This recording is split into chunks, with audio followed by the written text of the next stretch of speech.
think about it. The way I come at this is not that this has always been the arc of computation, right? You can sort of take it in the last 30 years or the last 70 years. It's always been about, can you digitize artifacts about people, places, and things, and then build analytical and predictive power, right? That's what the mainframes did.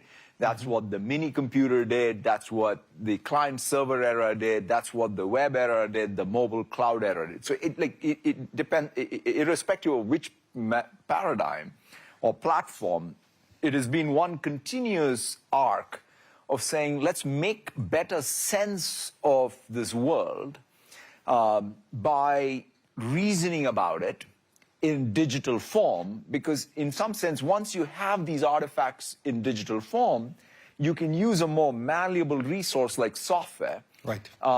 Which doesn't have the same type of, I'll call it marginal cost economics associated with it, that allows us to then build more insight and more capability.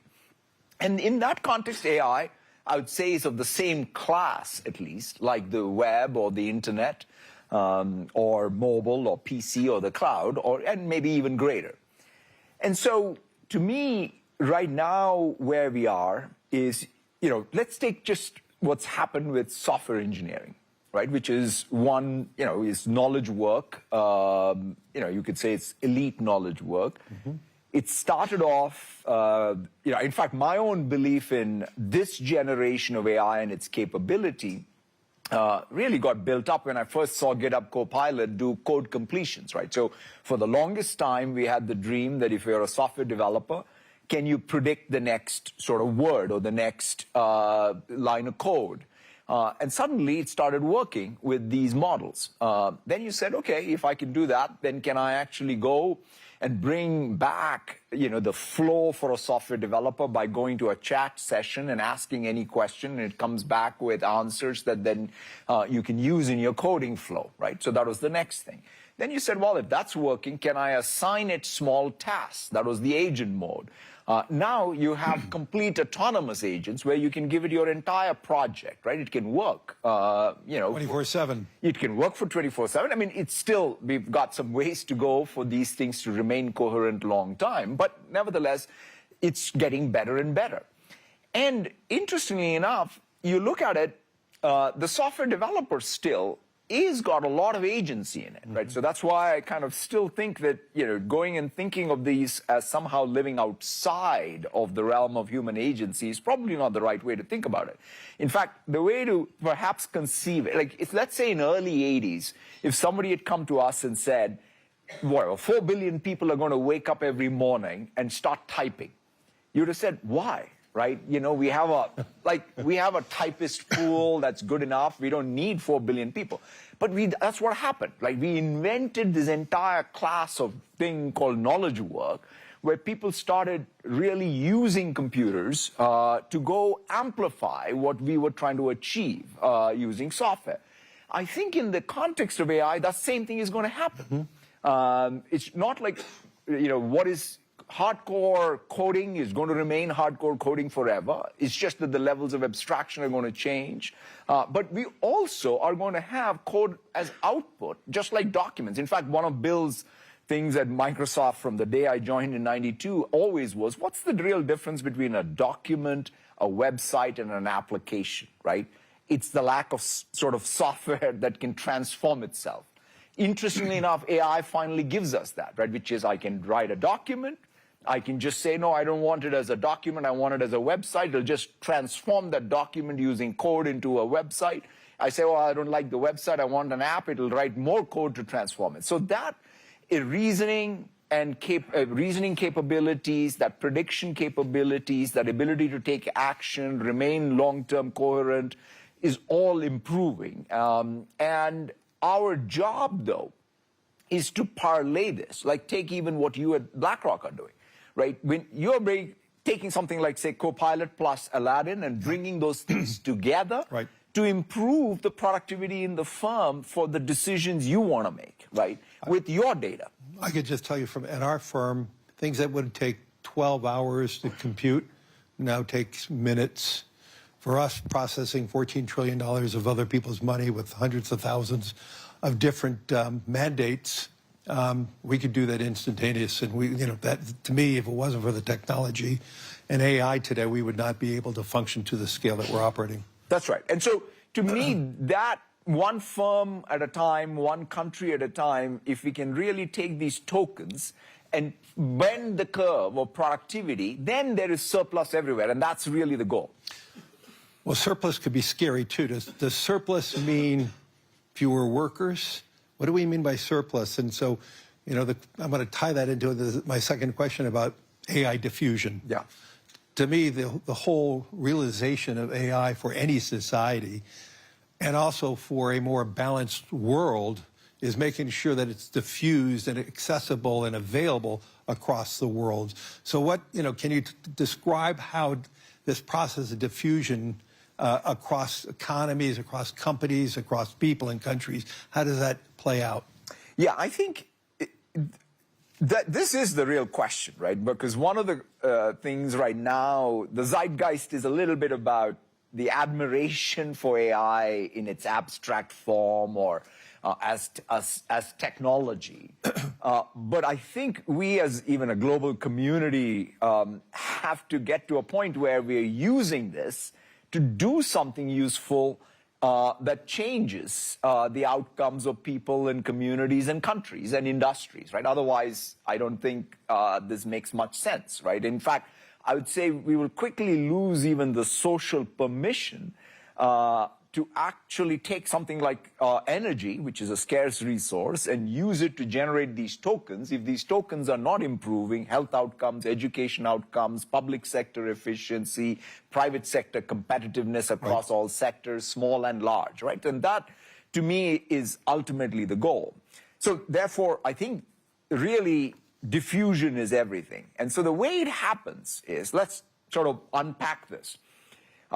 On the supply side, what needs to happen in each country is the tokens per dollar per watt have to sort of monotonically get more efficient and better, right? So to some degree, even what we are trying to do with the investments the two firms are doing around the world is to just say that, like, let's make sure that the supply is there, which is everything from the chips on down, ultimately to these token factories that get deployed everywhere. By the way, there's not one token factory. This token factory is the first thing that's going to be diffused all around the world. It's just like electricity, right? You just need a ubiquitous grid of energy and tokens that then will power the rest of the economy, right? So that's, I think, one side of it. Then the demand side of this is a little bit like every firm has to start by using it.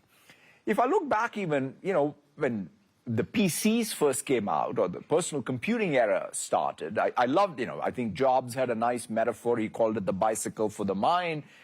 Bill had a metaphor, which I remember was like information at your fingertips, right? These two metaphors were great, like which allowed us to say, that's what it is. It's a tool that I will use to get information at my fingertips. I'll use it as a cognitive amplifier.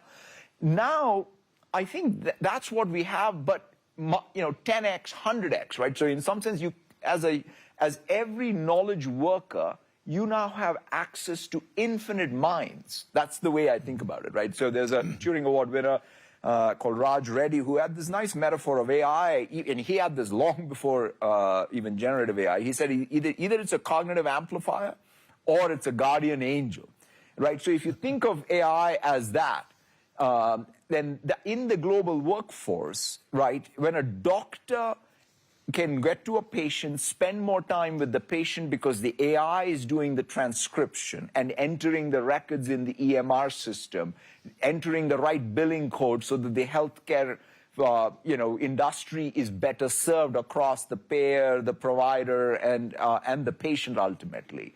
Right? That's an outcome that I think all of us can benefit from. So I feel ultimately it's going to require real leadership on the private sector and the public sector to ensure that diffusion happens. And the one other thing I'll mention, Larry, is skilling, right? So in some sense, the thing that diffusion is very strongly correlated to one thing alone, which is how broadly are people skilled in using this.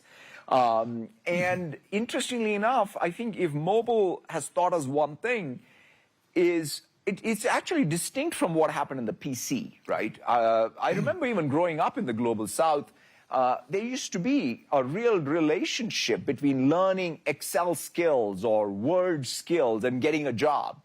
Right now, what's the model? In mobile, it's kind of created the same opportunity, but it's been a lot more consumption-led. It's these creator economy and what have you. But it has not been about sort of, oh, wow, here's how you get a healthcare job, or here is how you get a finance job, or here is how you get, you get ahead professionally. And that needs to come back, right? People need to say, oh, I pick up this AI skill, and now I'm a better provider of some product or service in the real economy. So it's very easy to see how mobile and the diffusion of mobile, how it transformed economies, especially in the global south. How does this, to me, I just read a research report that said the applications for AI so far are heavily weighted towards those who are educated or educated economies. And so does that create that, more of a bifurcation, a more polarization? How do we ensure that diffusion is spread evenly? How do we make sure that we're not leaving major portions of society or the world behind? Because I think that's going to be the big issue for us going forward. Yeah, so it's interesting, right? This is one of those times when by definition, and because of the rails that have been established, you said, right, which is what's happened with mobile as well as what's happened with, essentially connectivity. Right. You have the ability to sort of deliver the tokens pretty evenly around the world. Right. A lot more so than, let's say, the PC era or even the beginning of the mobile era, right? Because it took a long time for even the smartphone in particular to penetrate all of the world. Whereas now, it's not the case, right? These models and their outputs are pretty much available everywhere. And so the question to me is, what's the use cases that make sense, right? So in fact, one of the demos I always go back to, I think this was even in the beginning of 23, was a rural Indian farmer was able to use a bot built on, I think, a very early GPT-3 or 2.5 even, essentially to reason over some farm subsidies that he had heard about in a local language, and had it even in that very early days have it even show some agentic behavior, right? Like, go complete a form for me. So in some sense, it took, it brought back agency to someone who perhaps didn't have that because the technology was so much more accessible. Right. So I do think it's in our hands, even in the global south, to use it to create, I would say, more of that opportunity where there isn't one. But I think what the necessary conditions still are, do you have the capital investment being put in? Do you even have an environment for capital? Because in an interesting way, we are, for example, as hyperscalers, investing all over, right, including the global south. So as long as there's an environment which attracts the capital investment. And you see the demand. And then, yeah, the demand is there. Yeah. And so the question is, how do you have a set of policies that allow for both the capital to come in, for it to find nexus with, there are certain things, by the way, private capital can do, certain things that public capital only can do. For example, the grid, right? It's not, grid in most countries is sort of fundamentally driven by governments. By public. And public. And so if you don't have a sophisticated, or rather, if you don't have a real approach to modernizing the grid, that will hold things back. There's a lot of talk about behind the meter and so on. And yes, there's some amount of that we can do ourselves. We can do that in the U.S. Many countries can't. Exactly. And it's not long-term scalable, right?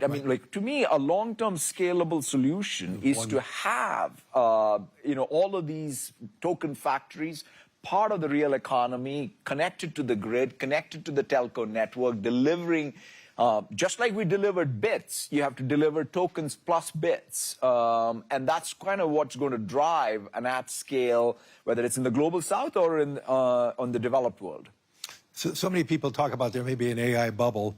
I mean, the most important thing that we see as an investor is the democratization of technology, and the diffusion of that technology really does then transform the demand. And the companies or the countries that diffuse it fastest are going to be the ultimate winners, not the technology creator. That's you know,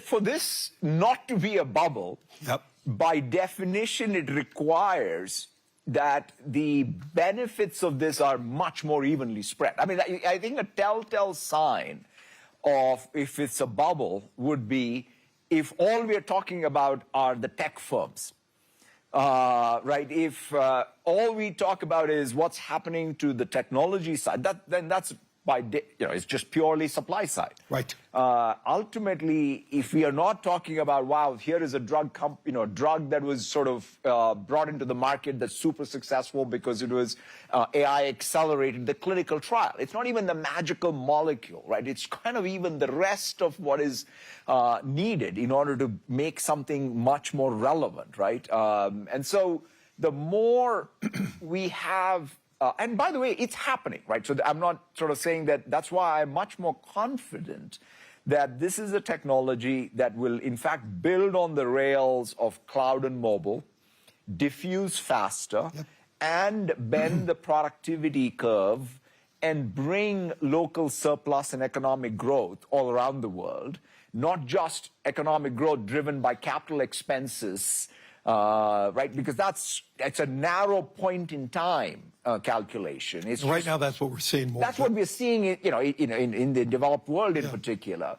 But remember, my capital, like that, the one thing that, is definitely we're spending a lot of it in the United States, but 50% of it is also all over the world. Right. And so, interestingly enough, it depends on demand all over the world, and the demand all over the world will only be there if there is local surplus all over the world. And so that's sort of the way I see the equation. So let's drill down a little more. As AI diffuses, obviously organizations, companies, governments are going to have to evolve. Now getting to the demand side. So how do you think the structure of organizations is changing in an AI world, across roles, across teams, management? I'm sure Microsoft has evolved itself. So it'd probably be good to tell the audience, how do you see this diffusion occur and the utilization at the corporate level or at a government level, which ultimately then creates that demand, which eliminates any fears it bubbles? Yeah, no, I think it's probably one of the big challenges with all of these new technologies is when work artifact and workflow changes. That means we, as firms, have to change how we work. In fact, I remember meeting the CEO of Generali, a few years back, and he was describing, he had joined the firm, pre-PC era, and he was describing how, for example, they worked with their agents in the field with faxes, interoffice memos, and suddenly the PC showed up, and people would then put a spreadsheet in an email and send it around, and the entire workflow and the work process changed, right? So similarly, I think with AI, you are going to start seeing actual change in how workflow happens, right? I mean, even in fact, for me, coming to Davos, 50 bilateral meetings I have, preparing for those, had a particular workflow, right? Which is, there is to be, my field team would prepare notes, and that would come to my HQ, and that would get further refined. And nothing had really changed, right? Since I joined in '92 to essentially even a few years back. Whereas now, I just go to Copilot and say, hey, I'm meeting Larry, please give me a brief. And it comes back and gives me, by the way, the one nice thing is it gives me a 360, right? It knows what we are doing with you as a client, what we're doing as a client of yours, and everything in between as an investment. So it captures even information unlike anything else. In fact, what I do is I take that and immediately share that back with all my colleagues across all the functions, right? Think about it. It's a complete inversion of how information is flowing in the organization. It's not like this classic we have an organization, we have departments, we have these specializations, and the information trickles up. No, no, no. It actually, it flattens the entire information flow. So once you start having that, you have to redesign structurally. So the current structure may not make sense because you want people to be able to work in a way that allows them to have this information flow freely. So what all this leads me to, if I had to sort of say what's the formula, I think it starts with the mindset. So the mindset we as leaders should have is we need to think about changing the workflow with the technology. Then that needs skill set. So you can't sort of talk about this in the abstract. You got to use it. Like, so if I'm not using the tool, you have to trust it. You have to trust it. You have to use it. You have to learn even how to put the guardrails to trust it, right? So you can't just be afraid of it. It's going to be diffused. So the question is, as a firm, you have to use it to learn how to even put the guardrails that allow you to be able to trust it. So skills, so mindset, skills. The other big consideration really is how do you make sure you have the data set that you're feeding, like context. Like, it's kind of like you have a new intelligence layer, but the intelligence layer is only as good as the context you give it. So people describe it even as context engineering, but that is what firms do, right? If you think about what do firms do, it's all about the tacit knowledge we have by working as people in various departments and moving paper and information. So the question is, how do you really have this? AI also have that context. So these are sort of some of the new things that have to percolate throughout an organization to take advantage. In fact, that's why I think you're going to see that challenge of why am I not seeing immediate results in productivity? Because you have to do the hard work. In fact, that's why it's not going to be there are going to be firm-wide differences. There could be sector-wide differences, but it's going to fundamentally be because of the leadership will in an organization. Do you see the applications being used across large companies and medium and small companies, or is it still the domain of mostly the large companies at this moment? I think that what you're seeing is it's easier, because if you have a green sort of, if you start fresh, it's easier to adopt these tools, and you construct your organization knowing that these tools exist. So is it a barbell then? It is a barbell. So small companies that are just starting to use that platform. 100%. And I think, in fact, I would say even for large organizations, there is a fundamental challenge, right? Because unless and until your rate of change keeps up with what is possible, you're going to get schooled by someone small being able to achieve scale because of these tools. So, but I think large organizations have an inherent strength. You have the relationships, you have the data, you have know-how. But the bottom line is, if you don't translate that with a new production function, then you really will be stuck. And so therefore, the change management challenge for large organizations is going to be bigger. The structural challenge for small organizations of how to overcome scale issues is going to be harder. So it's sort of the two sides. In an interesting way, it's going to be a very competitively intense world where neither side, like whether you're a new entrant or an incumbent, can't take it as like I can just coast. What about country to country? Are you seeing big differences in how the applications are being used? Is AI still the domain of developed countries, or is it becoming rapidly a domain of all countries? I'm seeing, there are two things I would say, Larry. As I travel around the world, the quality of whether it's the know-how, the software developers, the startups, or even large organizations, it's not that different. It's fascinating. You can show up in Jakarta, you can show up in Istanbul, you can show up in Mexico City. It's not that different than showing up even in, say, Seattle or San Francisco, right? It's not, for the first time, just because access to what's happening is there. That said, at scale, the commitment to using this, the risk capital being there, the large companies pushing it hard, I mean, again, the U.S., is, in fact, if I compare it, take financial sector. If in financial sector's adoption of the cloud versus AI, night and day, right? Because in an interesting way, it's much faster when it comes to AI versus it was with the cloud. And cloud, because for a variety of reasons. We had regulatory issues, too. Until the regulators allowed banks to bring their data out of campus, that was a big issue. Yeah. So I would say, I think wherever, so in the West, in particular in the U.S., there is clearly a real, I would say, more of an energy around it in terms of going and using it. But it's sort of a lot more uniformly spreading around the world than any technology, at least I've seen. You mentioned about the power, the grid. Is that going to be one of the determinants of the accessibility? If you do not have cheap power, the demand is costly.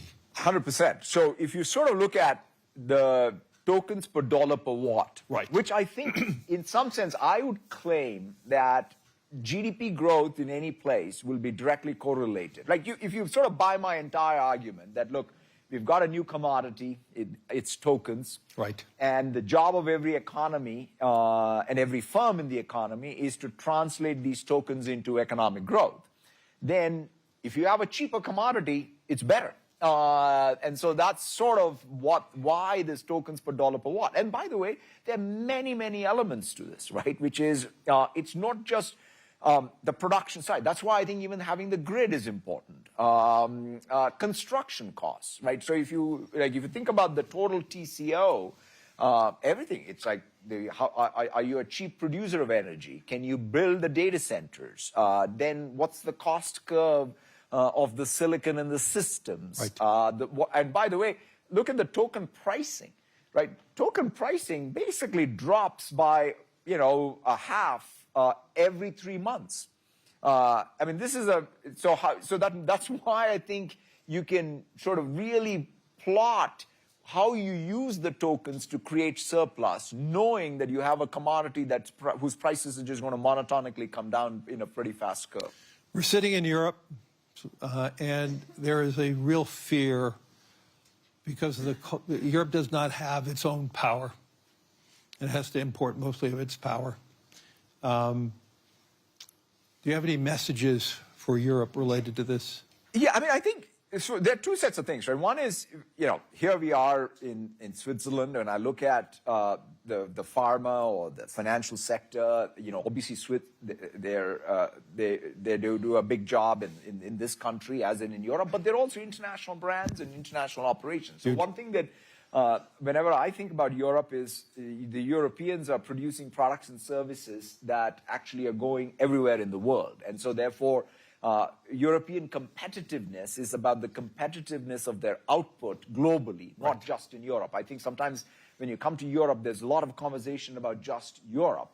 But European economy thrives and has thrived in the last, 200 years, 300 years. The miracle of the West is fundamentally because of what has happened in Europe, is because they were able to produce things that the world needed. And so I would say that's number one. And in order to do that, again, I go back to the human capital here is just fantastic and world class. You have to absolutely invest in producing, having the energy and the tokens here, which again, you're attracting, like as I said, we are investing and others are investing. The data centers here. So the question is, what's that next generation of output that comes from here, right? I always think about the German Mittelstand. Whenever I go to a jeweler or a dentist in the United States, I'm surrounded by German Mittelstand, right? Yes, totally. It's just unbelievable engineering prowess of that country.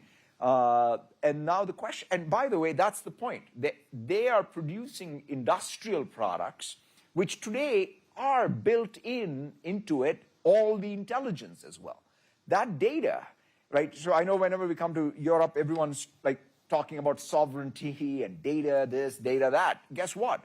Europe actually should be much more concerned about access to their industrial companies, their financial services companies, of data from US and the rest of the world. as opposed to just thinking that somehow by protecting Europe, you're going to be competitive. You are only going to be competitive if the products coming out of Europe are globally competitive. Right. And so that's, I think, what needs to change. Europe has led in privacy, that's fantastic, has led in many aspects of even safety around AI and what have you, and that's a feature that's great. But you also have to complement it by building locally and then also thinking globally. What's the contribution this continent will make to the rest of the world, which it has historically been a leader in? A leader. So do you think the whole idea around sovereignty of data, is that being misunderstood? I think that when people talk about sovereignty, first of all, it's very important, clearly. And who owns the data? And in a week like this, it's more important. But that said, you have to kind of think about what does sovereignty mean? Like, for example, in the AI era, the topic that's least talked about, but I feel will be most talked about in this calendar year, will be the sovereignty of a firm. Just imagine, if your firm, you're not able to embed the tacit knowledge of the firm in a set of weights in a model that you control, by definition, you have no sovereignty. That means you're leaking enterprise value to some model company somewhere. In fact, it's sort of fascinating that nobody's talking about that, right? It's like everybody's talking about everything else that is sort of, outside of that. Whereas the most important thing is, it really doesn't matter if in fact, the data center, where it runs, is the least important thing, quite honestly. But like even there, first of all, the data centers are all over just because speed of light is a real constraint. And so therefore, the data centers will be spread. Yes. You will have digital, you'll be able to encrypt everything, you'll be able to have the keys with you. All of these are much more technically solved problems.